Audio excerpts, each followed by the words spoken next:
dhalasho wanaagsan sidee tahay? Hay, maxaad la oonaysaa? Maxaa kugu dhacay? Mar labaad 2 isbuuc laga joogaa intuu xiriirkaaga go'ay. Maalin kastana halkan ay oo la taagan tahay. Waan kuu sheegay cawada xaflad ayaan leenahay ee isdiyaar gareey.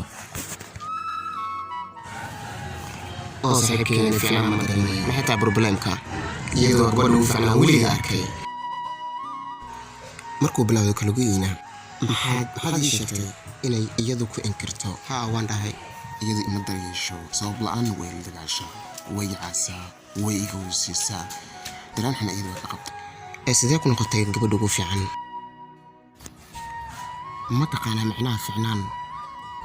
mid ku danaya, ku daryeela, ku xishmadaya kaasi ayaa fiicnaanta.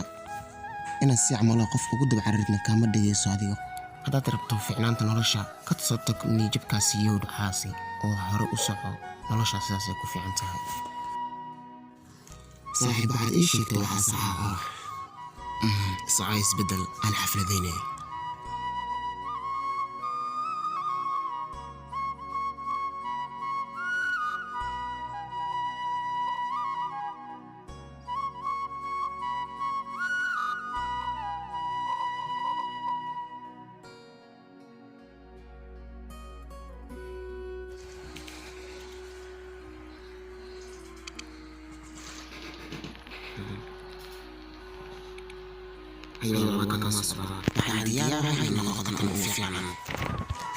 kaalay aan u dabaaldegin dhalashadaada.